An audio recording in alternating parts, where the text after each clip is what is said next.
주말 오후 한강을 걷다가 당신도 한 번쯤 멈칫해 본 적 있을 겁니다. 예전이라면 종소리, 기어 소리, 브레이크 미끄러지는 소리가 끊이지 않던 그 길. 지금은 자전거 바퀴 대신 유모차와 반려견 발자국만이 천천히 지나갑니다. 강변마다 줄지어 서 있던 형형색색의 로드 자전거들. 헬멧을 쓴 채 에너지젤을 입에 물고 땀을 닦던 사람들. 오늘 100km 채웠다라며 속도계를 서로 비교하던 풍경이 언제부터인가 사진 속 기억으로만 남기 시작했습니다. 더 이상 사람들 눈에 들어오지 않는 것이 있죠. 바로 길가에 조용히 죽어가는 자전거 가게들입니다. 한때는 주말마다 문 앞에 자전거가 줄지어 서 있었습니다.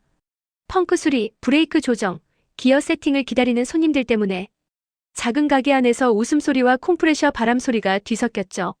사장님은 허리를 펼 새도 없이 작업대를 오가며 이건 체인만 갈면 돼요. 이건 휠 정렬 좀 봐야겠네요 라며 하루 종일 손에 기름때를 묻히고 살았습니다. 하지만 지금 그 유리문에는 전혀 다른 문장이 붙어 있습니다. 폐업 정리, 전 상품 70% 할인. 임대 문의. 불과 몇 년 전까지만 해도 미래 먹거리라며 떠받들어지던 시장이었습니다. 정부는 친환경 교통수단이라고 칭찬했고 지자체는 자전거 도로와 공공 대여 서비스를 앞다투어 늘렸습니다. 회사들은 자전거 출퇴근 장려금을 지급하며 자동차 대신 자전거 타는 직원이 진짜 멋진 사람이라는 이미지를 만들었죠. 코로나 시기에는 분위기가 더 뜨거웠습니다. 헬스장이 문을 닫고 실내 운동이 모두 막혔을 때 사람들은 마지막 남은 돌파구처럼 자전거를 붙잡았습니다. 대중교통은 불안하고 차는 막히고 집안에만 있자니 미칠 것 같으니 결국 바람 맞으며 달릴 수 있는 유일한 선택지가 자전거였던 겁니다. 그래서 그때를 사람들은 이렇게 불렀습니다. 자전거 대란. 재고가 동나는 건 순식간이었습니다. 입문용 생활 자전거부터 수백만 원짜리 카본 로드까지 있기만 하면 산다는 말이 나올 정도로 품귀 현상이 이어졌습니다. 매장에 진열된 마지막 한 대를 두고 두 팀이 서로 양보하지 못해 실랑이를 벌이기도 했죠. 놀랍게도 그 시기엔 중고가가 신품보다 더 비쌌습니다.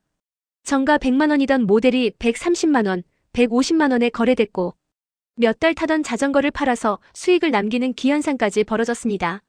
자전거 카페와 중고 게시판은 새벽에도 거래글이 올라오자마자 예약 댓글이 달릴 정도였습니다. 공장들은 밤낮 없이 돌아갔습니다. 국내 업체는 물론이고 대부분의 프레임을 만들던 아시아 생산기지들도 주물량을 감당하지 못해 납기를 수개월씩 미뤘죠. 자전거 업계는 오랜만에 느껴보는 황금기에 취해 있었습니다. 하지만 바로 그 순간 이미 폭락의 씨앗이 심어지고 있었던 겁니다. 이제는 상황이 완전히 뒤집혔습니다.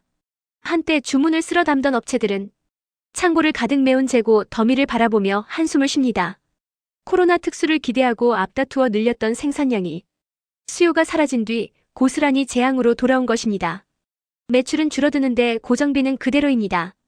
자전거 프레임, 부품, 유통망에 투자했던 자금이 이제는 언제 출혈을 감수하고라도 털어야 할 재고로 남았습니다. 한때 매출 그래프가 하늘로 솟구치던 그 차트는 지금 반대 방향으로 곤두박질치고 있습니다. 동네 자전거 가게들은 더 처참합니다.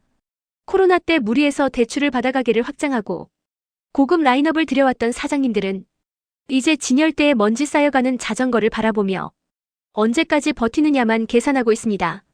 예전에는 주말이면 펑크 수리, 브레이크 패드 교체, 체인 교환으로 작업대가 비는 시간이 없었습니다. 지금은 하루 종일 손님이 한 명도 안 오기도 합니다.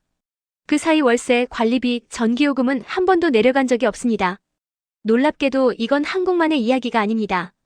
미국, 유럽, 일본을 포함한 전 세계 자전거 시장에서 비슷한 패턴이 동시에 나타나고 있습니다.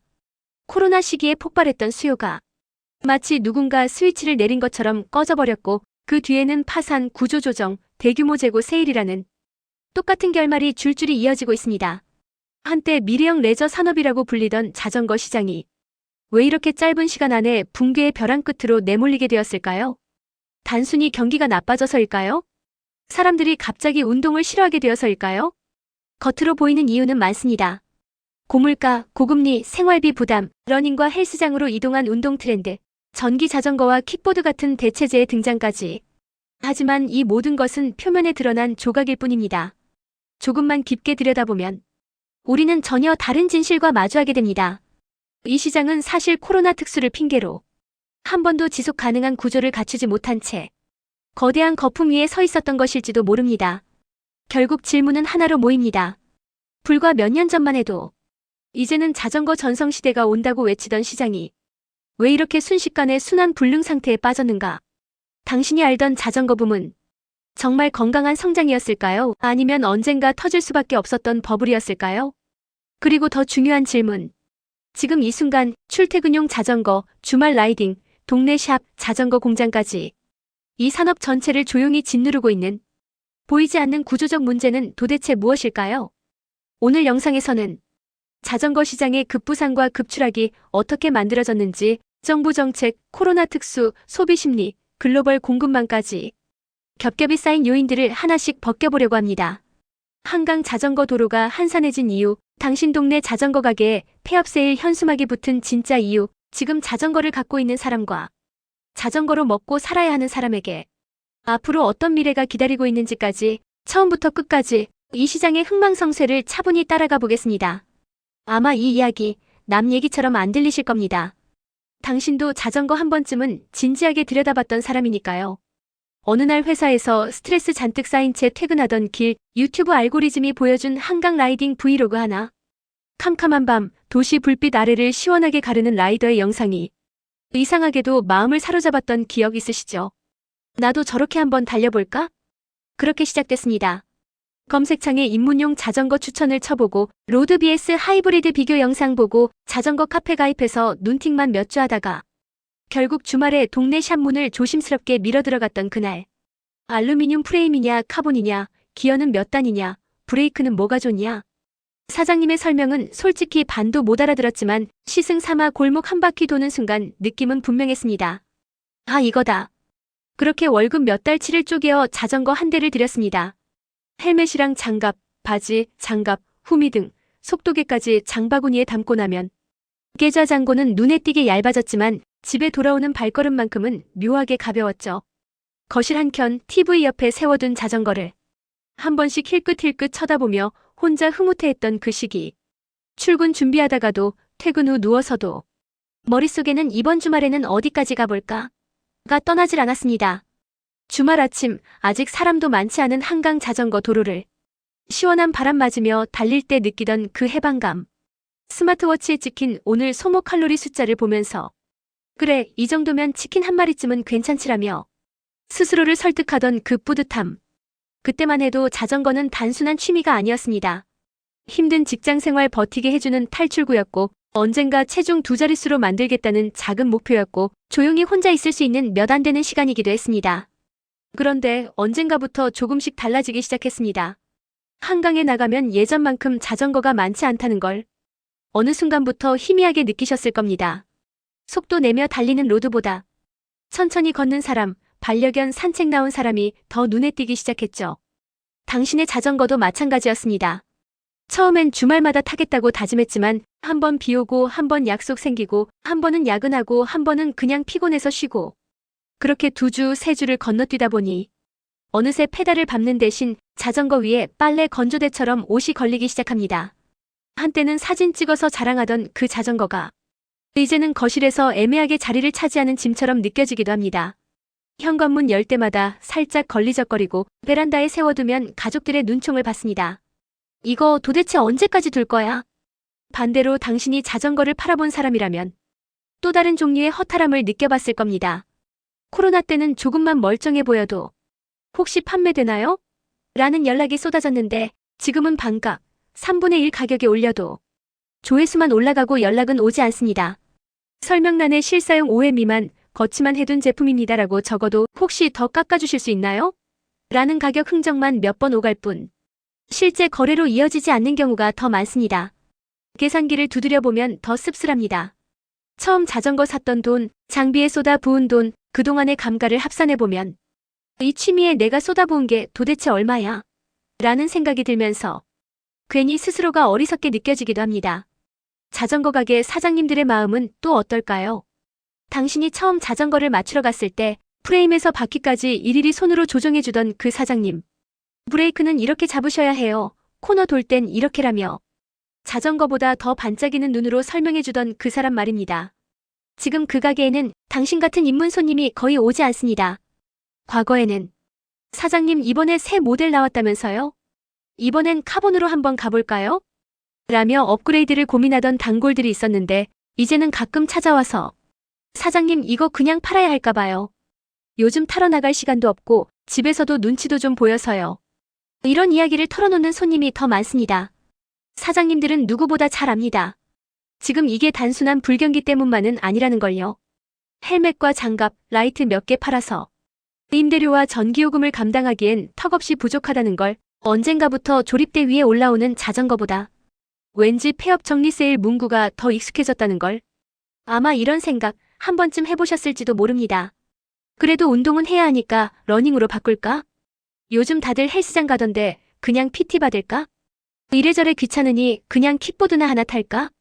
자전거를 사랑했던 사람들조차 다른 선택지를 진지하게 고민하고 있는 지금 자전거로 사업을 꾸려왔던 사람들의 불안감은 말할 수 없이 더 클 수밖에 없습니다. 한강이 한산해진 풍경, 중고 사이트에 끝도 없이 쌓여있는 매물 목록, 동네 자전거 샵 유리문에 붙은 임대문의 종이 한 장.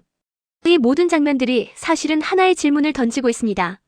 우리가 믿었던 그 자전거 붐, 처음부터 너무 얇은 얼음 위에 서 있었던 건 아닐까? 오늘 이야기에서 다루려는 건 단지 자전거라는 취미의 흥망이 아닙니다. 어제까지 미래 산업이라 불리던 시장이 불과 몇 년 만에 어떻게 버티기 힘든 구조가 되어버렸는지 그 과정이 자전거를 넘어 지금 한국 사회 곳곳에서 동시에 벌어지고 있는 다른 붕괴들과 얼마나 닮아 있는지에 대한 이야기입니다.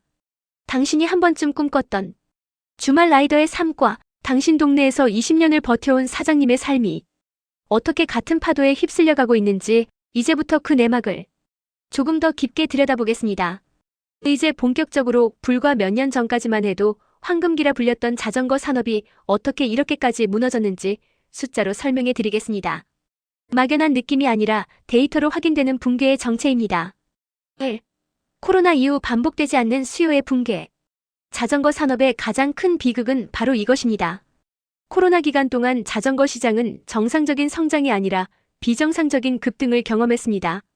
코로나 기간 자전거 판매량 급등, 헬스장 자전거로 이동, 대중교통 회피 심리, 야외개인 운동 선호 증가. 하지만 이 수요는 일시적 충격에 의한 반짝 수요였습니다. 코로나가 끝나자마자 이 비정상적인 수요가 그대로 사라져버렸습니다. 문제는 공급은 그 시절 기준으로 맞춰져 있었다는 점입니다. 수요가 급락하자 전 세계가 동시에 재고 지옥으로 진입. 중고 매물이 신품 시장을 완전히 잠식했다. 코로나 동안 비싸게 샀던 자전거들이 2022년, 2024년부터 시장에 한꺼번에 쏟아졌습니다. 150만 원에 샀던 자전거 4,060만 원대의 덤핑. 수천 개씩 매물 등록되는데 구매자는 없음. 2024년 중고 자전거 평균 체감 가격, 신품 대비 50% 이하. 중고 시장이 신품 판매를 완전히 대체해버렸습니다. 결과, 신품 시장 자체가 붕괴하면서 자전거 매장들의 매출이익이 동시에 추락했습니다. 3. 직구해외 부품 구매의 폭발적인 증가. 이제 소비자들은 더 이상 가게에 갈 이유가 없습니다. 같은 부품. 국내 5만 원, 해외 직구 2만 원. 프레임 1셋. 국내 200만 원, 직구 14만 150만 원. 배송 문제 해결 12주면 도착. 유튜브 정비 콘텐츠 등장 직접 고친다. 즉 판매도 사라지고 수리시장도 사라졌습니다. 자전거 가게의 양대 수익원이 동시에 증발. 4. 경기 침체 고물가. 자전거는 가장 먼저 잘리는 지출. 자전거는 필수 소비가 아니라 여가 소비입니다. 경제가 나빠지면 가장 먼저 잘립니다. 고물가로 지갑이 무거워짐. 고금리 가계 이자 부담 폭발. 레저 취미 지출 우선순위 급락. 지금 있는 걸로 버티자 심리가 퍼짐. 특히 프리미엄 시장은 직격탄을 맞았습니다. 수천만 원 하이엔드 자전거 소비자들이 아예 관심을 끊음. 실제로 업계 12위 업체 모두 매출 8%, 17%. 영업이익 급추락 또는 적자 전환. 5. 자전거 시장을 떠난 사람들 라이프 스타일 변화. 자전거가 무너진 진짜 이유는 기술도 가격도 아니라 바로 사람들의 생활 패턴 변화 때문입니다. 러닝, 골프, 클라이밍, 헬스의 대중화. 동호회 문화 부담. 도난 보관 스트레스. 안전사고 공포. 장비 준비 시간 부담. 잦은 비미세먼지 폭염옥한 등 날씨 변수. 한마디로 정리하면 자전거를 계속 탈 이유는 줄어들고 포기할 이유는 폭발적으로 늘어났다. 자전거 시장의 붕괴는 단순한 유행의 종료나 경기 침체 때문이 아닙니다. 겉으로 드러난 현상 뒤에는 대한민국 레저 취미 산업 전체를 휘감고 있는 구조적 원리가 존재합니다. 이 원리를 이해해야 앞으로 어떤 산업이 살아남고 어떤 산업이 사라질지 알 수 있습니다. 1. 일시적 충격 과잉 확장 급속 수축이라는 전형적 버블 메커니즘. 자전거 산업은 전형적인 버블 붕괴 패턴을 그대로 밟았습니다. 코로나로 인한 비정상적 수요 증가. 업체들이 이 수요가 계속될 것이라 착각하고 생산 물량 확대, 해외 공장까지 증산. 소비는 일시적이었고 코로나 종료 후 수요 붕괴, 재고 과잉 가격 하락, 이익 악화 연쇄 폐업. 이건 단순한 일상의 해프닝이 아닙니다. 마스크 헬스 기구 캠핑용품 베이킹용품과 완전히 동일한 버블 붕괴 메커니즘입니다.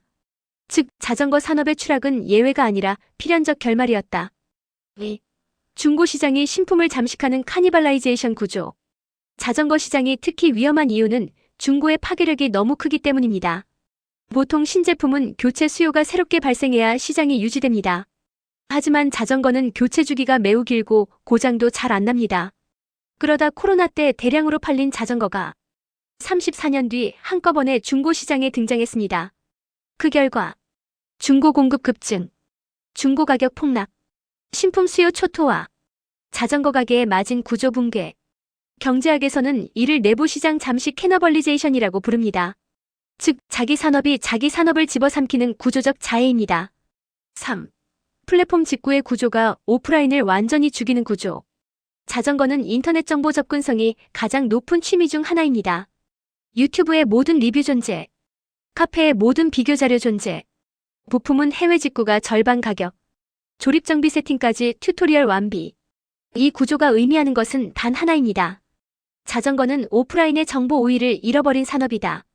예전엔 가게 사장님의 지식이 경쟁력이었습니다. 지금은 유튜브 알고리즘이 경쟁력입니다. 따라서 동네 자전거 가게가 살아남기 어려운 이유는 경쟁력이 사라져서가 아니라 경쟁력 자체가 플랫폼으로 이전됐기 때문입니다. 4. 레저 산업의 운명을 결정하는 비가역적 습관 형성. 팬데믹 시기 형성된 홈트러닝 골프 클라이밍 습관은 비가역적 한번 생기면 돌아오지 않는 특징을 가집니다. 예를 들어 홈트는 돈이 거의 안 들고 러닝은 준비 시간 5분, 골프는 소득 증가와 함께 자연 확장, 클라이밍은 실내라 날씨 영향 없음. 한번 이 습관을 익힌 사람은 다시 자전거로 돌아오지 않습니다. 이걸 경제학에서는 경험적 비용 익스피리언스 카스트 또는 재진입 저항 리점프션 리지스턴스라고 합니다. 한마디로 자전거를 다시 타기에는 준비 과정이 너무 번거롭고 대체제가 너무 쉽다. 그래서 수요가 복원되지 않는 것입니다. 5. 인구 구조 변화라는 장기 메커니즘의 압력. 최종적으로 자전거 시장을 결정짓는 건 2040대 활동 인구의 규모입니다. 자전거는 청년층 직장인 중심 취미, 최소 23시간의 여유 시간이 있는 층, 체력 장비 비용을 감당할 수 있는 소득층. 하지만 한국의 2040대는 이미 빠르게 300만 명 이상 증발하는 단계에 들어섰습니다. 즉 시장의 고객 자체가 줄어드는 구조에서 아무리 마케팅 가격 제품이 좋아도 재성장은 불가능한 메커니즘. 자전거 시장은 단순 산업이 아니라 인구 구조 변화의 직격탄을 가장 먼저 맞는 산업입니다. 코로나 버블 중고 시장 잠식 오프라인 경쟁력 붕괴 생활 습관 변화 인구 구조 축소. 이 5개 톱니바퀴가 동시에 돌아가면서 자전거 산업은 필연적으로 추락했다. 자전거 시장의 붕괴는 추상적인 통계나 경제 이론이 아닙니다. 실제로 어제까지 불을 밝히던 가게, 20년간 자리를 지키던 사장님, 코로나 때 신나게 라이딩하던 사람들에게 직접적으로 다가온 현실입니다. 지금부터 그 현장을 들여다보겠습니다. 1. 25년 버틴 가게가 무너지는 날 성수동 어사장님의 이야기. 서울 성수동에서 25년간 자전거 가게를 운영하던 A 사장님. 지금은 가게 앞에 큼지막한 현수막 하나가 걸려 있습니다. 폐업 정리 세일 마지막 할인. 사장님은 담담하게 말합니다. 예전에는 주말마다 손님들로 북적였어요. 근데 지금은 하루에 손님이 한 명도 안 오는 날이 많아요. 수리 의뢰는 줄었고 판매는 끊겼습니다. 그는 이렇게 덧붙였습니다. 이제는 자전거가 아니라 시간이 문제예요. 자전거 한 대 팔려고 3시간 설명해도 결국 다 직구할게요 하고 나가요. A 사장님은 결국 매달리는 대신 가게 정리 후 새벽 대리운전을 시작했다고 합니다. 코로나 때 200만 원에 샀던 자전거 지금은 60만 원도 안 돼요. 직장인 B씨. 2020년 코로나 초창기 때 갑자기 붐이 일었죠. 회사도 재택, 헬스장도 폐쇄. 답답하던 B씨는 200만 원짜리 로드바이크를 샀습니다. 하지만 지금 그는 그 자전거를 60만 원에 올려도 문의가 없다고 말합니다. 중고 사이트에 똑같은 모델이 수백 개가 있어요. 다들 팔려고만 하지 사려는 사람이 없어요. 시장 원리가 그대로 나타난 사례입니다. 코로나 때 비싸게. 코로나 끝나자 한꺼번에 중고 등장. 공급 폭증. 가격 붕괴. 구매 수요 소멸. 그는 말합니다. 중고가 이렇게 싸면 누가 새 걸 사겠어요? 3. 재고가 산처럼 쌓였다. 국내 1위 자전거 업체의 내부 보고서. 국내 최대 자전거 제조업체는 지난해 영업손실 68억 원을 기록했습니다. 7년 만에 적자였습니다. 사내 관계자는 익명으로 이렇게 털어놨습니다. 재고가 공장 창고에 산처럼 쌓여 있어요.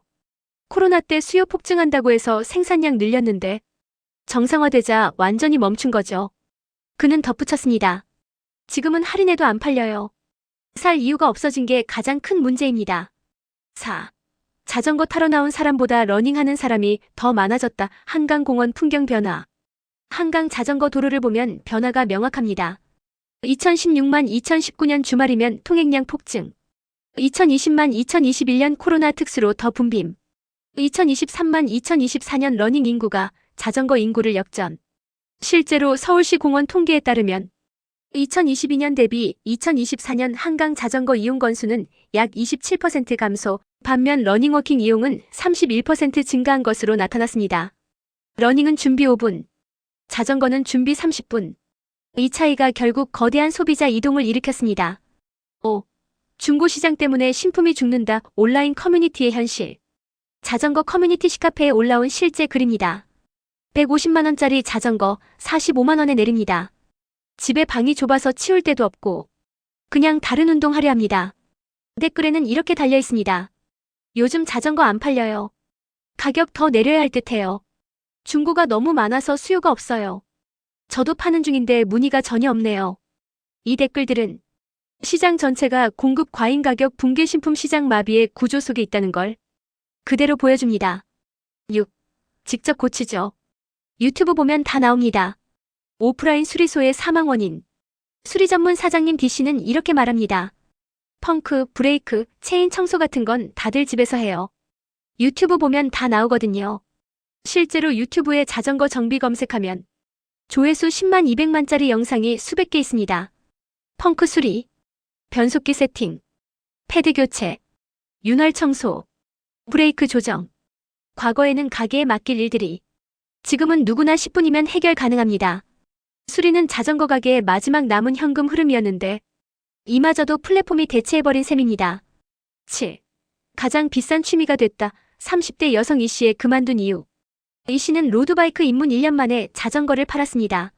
준비하는데 너무 오래 걸리고 한 번 타려면 최소 3시간은 확보해야 해서 힘들었어요. 이유는 명확했죠. 장비 300만 원, 유니폼 신발 헬멧 120만 원, 보관 공간 없음, 동호회 부담, 안전 문제. 결국 그녀는 러닝으로 전향했습니다. 러닝은 운동화만 있으면 돼요. 준비 5분이면 끝이에요. 이 사례는 비용 시간 스트레스가 많은 취미는 무너질 수밖에 없다는 새로운 소비 법칙을 정확히 보여줍니다. 8. 아버지가 다치고 나서 우리 가족은 자전거를 버렸습니다. 안전 트라우마 사례. 한 40대 남성의 사례입니다. 그의 아버지는 라이딩 중 차량과 충돌해 큰 부상을 당했습니다. 수술 2번, 재활 6개월. 그는 말합니다. 한 번 사고 나니까 가족 모두가 반대했어요. 겁이 나서 다시 못하겠더라고요. 자전거는 레저였지만 사고는 현실이었습니다. 이 사건 이후 그 가족은 자전거를 모두 처분하고 산책과 등산으로 취미를 바꿨습니다. 9. 고급 브랜드도 파산했다. 해외 글로벌 기업들의 몰락. 미국과 유럽에서는 코로나 직후 유명 프리미엄 자전거 브랜드들이 줄줄이 파산했습니다. 고급 브랜드 법정 관리, 고급 브랜드 인력 40% 감축, 고급 브랜드 공장 가동 중단. 주 원인은 한국과 동일했습니다. 코로나 특수로 생산 확대, 팬데믹 종료 후 수요 붕괴, 재고 누적, 자본 회수 불가능, 부채 압박으로 파산. 즉, 한국의 자전거 시장 붕괴는 고립된 현상이 아니라 글로벌 동시 붕괴입니다. 자전거 시장의 붕괴는 개인의 취향 변화가 아니라 사회구조, 경제구조, 소비구조가 동시에 바뀌면서 현장에서 실제로 사람과 가게를 무너뜨린 거대한 사건이다. 자전거 산업의 붕괴는 단순한 유행 변화도 일시적 경기 침체도 아닙니다. 오히려 더 큰 위기의 전조, 그리고 앞으로 닥칠 파도의 신호탄에 가깝습니다. 지금까지는 결과를 지켜봤다면 이제부터는 그 결과가 만들어내는 미래를 봐야 합니다. 지금 시장이 맞이한 현실은 끝이 아니라 서막입니다. 아직 붕괴의 70%만 반영됐다. 나머지 30%는 앞으로 몇 년 동안 시장을 더 깊게 침몰시킬 것이다. 그 경고들을 하나씩 살펴보겠습니다. 1.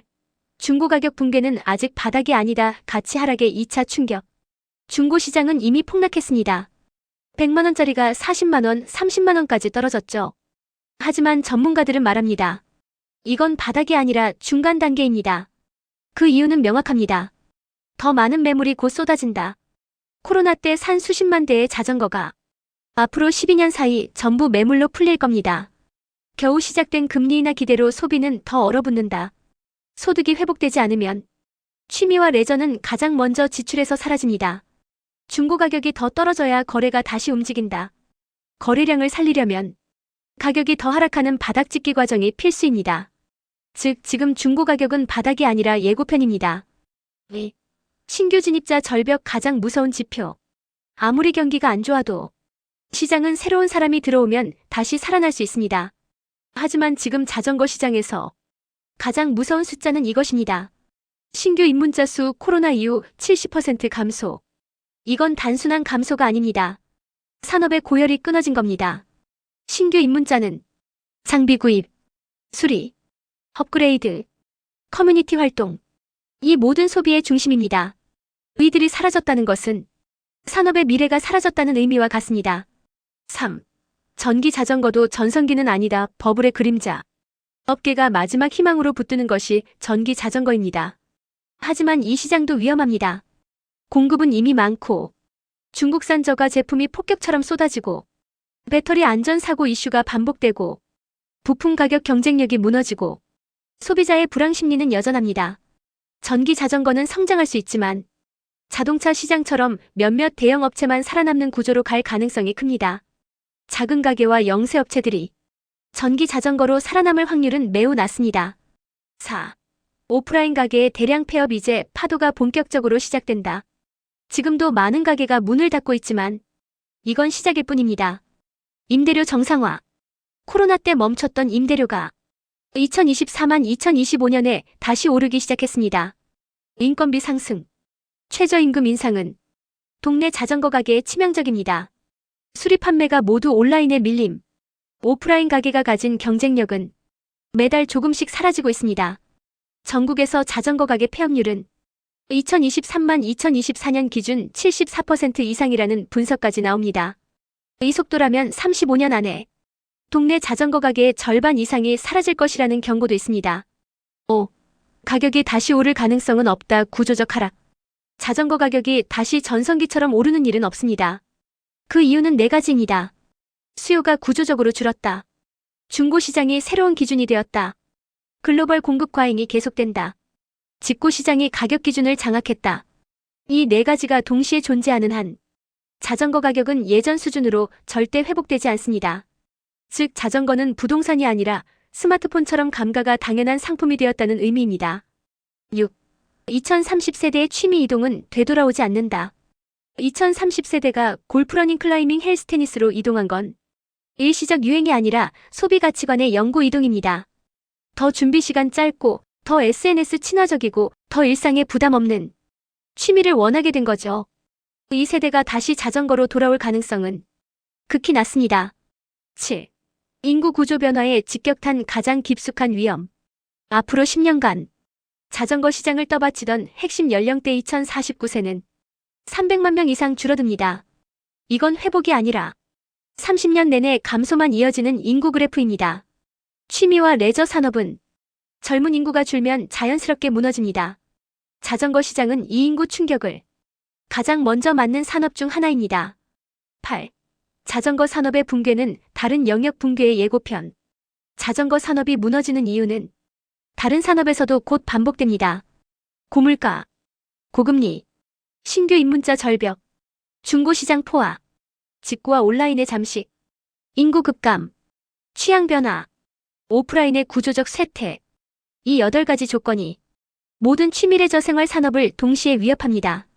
자전거 산업은 단지 첫 번째 도미노일 뿐입니다. 그 뒤에는 캠핑, 낚시, 골프, 오토바이, 헬스용품, 각종 취미 산업, 이 줄줄이 연쇄적으로 흔들릴 가능성이 높습니다. 지금은 위기의 끝이 아니라 위기의 시작이다. 자전거 산업에 찾아온 이 위기는 자전거만의 문제가 아닙니다. 한국 소비시장, 한국 레저 문화, 한국 자영업 생태계 전체를 흔드는 대규모 구조 변화의 일부입니다. 이 변화는 이미 시작됐고 멈출 수 없습니다. 이제 필요한 건 2가지입니다. 현실을 정확히 보는 것, 대비 전략을 세우는 것. 산업은 계속 바뀝니다. 하지만 변화를 먼저 감지하고 대비한 사람들만 살아남습니다. 지금 자전거 시장에서 벌어지는 일은 단순한 인기 감소도 아니고 일시적인 경기 침체의 여파도 아닙니다. 우리가 마주한 것은 훨씬 거대한 흐름, 한국 사회 전체를 뒤흔드는 구조적 대전환입니다. 예전엔 주말마다 북적이던 한강 자전거 도로가 요즘은 한산해졌습니다. 자전거 가게 앞에서 줄을 서던 풍경도 사라졌습니다. 하지만 이 조용함은 위기 이후의 정적이 아니라 변화의 소리가 멀리서 들려오기 시작한 순간입니다. 지금의 변화는 붕괴라기보다는 시장의 재편레이 마이너스 얼라이먼트입니다. 한 시대를 지배하던 라이프 스타일이 끝나가고 그 자리를 새로운 가치관이 대체하고 있는 것입니다. 1. 취미는 남지만 취미 방식은 완전히 바뀌었다. 누군가에게 자전거는 여전히 설레는 취미이고 누군가에게는 건강을 지키는 운동이죠. 하지만 중요한 건 취미의 본질이 아니라 취미의 방식입니다. 예전처럼 고가 장비를 갖추고 동호회 단체 라이딩에 나가고 매주 먼 거리를 달리는 방식은 한국 사회의 시간 구조와 소비 패턴이 바뀌면서 더 이상 대세가 아닙니다. 이 변화는 거스를 수 없습니다. 시장의 규모는 줄겠지만 남는 사람들은 더 단단해진다. 많은 이들이 떠났습니다. 중고시장이 넘쳐나고 가게들은 문을 닫고 업체들은 적자에 빠졌습니다. 하지만 완전히 떠나지 않은 사람들은 예전보다 더 뚜렷한 목적과 애정을 갖게 됩니다. 정말 자전거를 좋아하는 사람, 꾸준히 운동 루틴을 유지하는 사람, 시간을 내고 관리할 의지가 있는 사람, 단순 소비가 아니라 경험을 선택하는 사람. 이런 이들이 새로운 시장의 중심이 됩니다. 거품이 꺼진 자리에 진짜 사용자만 남는 것. 어쩌면 산업에는 더 건강한 환경일지도 모릅니다. 3. 지금 필요한 것은 과거로의 복귀가 아니라 새로운 기준이다. 자전거 산업은 예전의 전성기를 돌아갈 수 없습니다. 그 대신 새로운 기준, 새로운 룰, 새로운 방식으로 다시 태어나야 합니다. 준비 시간이 부담된다면 더 실용적인 장비와 경량화된 패턴. 오프라인 매장은 매니아형 특화형 복합형 공간으로, 전기 자전거 모빌리티로의 확장, 취미와 서비스 커뮤니티의 융합 모델, 오프라인 온라인 복합 운영 모델. 이런 방향이 새로운 표준이 됩니다. 과거의 성공 방식이 아닌 미래의 생존 방식이 필요한 시기입니다. 4. 결국 소비자의 선택이 다음 시대를 만든다. 지금 자전거를 탄다는 것은 단순한 이동이나 운동을 넘어 내 삶의 리듬을 선택하는 행위입니다. 느리게 움직이고, 바람의 온도를 느끼고, 몸의 리듬에 집중하고, 단순한 이동을 경험으로 바꾸는 일. 이 감각을 잊지 않는 사람들 덕분에 자전거는 완전히 사라지지 않습니다. 산업은 줄어들어도 취미로서의 자전거는 여전히 살아있을 것입니다. 5. 이 변화의 중심에서 우리가 할 수 있는 일. 우리에게 남은 선택은 단순합니다. 정말 좋아한다면 계속 즐기면 됩니다. 부담된다면 중고로 시작하면 됩니다. 여유가 없다면 잠시 쉬었다가 돌아와도 됩니다. 지역 가게와 함께하고 싶다면 소소한 구매라도 이어가면 됩니다. 취미는 의무가 아니라 선택입니다. 우리는 모두 각자의 속도와 방식으로 자전거를 사랑할 수도 떠날 수도 있습니다. 하지만 분명한 건 이것입니다. 자전거 산업의 변화는 우리의 일상을 비추는 작은 축소판이라는 사실입니다. 지금 한국 사회는 새로운 일상으로 재정렬되고 있다는 사실입니다. 이 변화의 흐름을 제대로 이해하는 사람만이 다음 시대의 흐름을 읽을 수 있습니다. 자전거 시장의 쇠퇴는 낙심의 이야기이면서 동시에 새로운 질서가 시작되는 신호입니다. 한강의 바람은 여전히 불고 도로는 여전히 열려있고 어딘가에서는 지금도 누군가 첫 페달을 밟고 있습니다. 산업은 변해도 우리가 느끼는 그 자유로운 순간은 사라지지 않습니다. 오늘도 자신의 속도로 달리고 있는 모든 분들, 그리고 다시 한번 페달을 밟아볼까 고민하는 분들께 이 말을 전합니다. 당신의 속도는 언제나 옳습니다.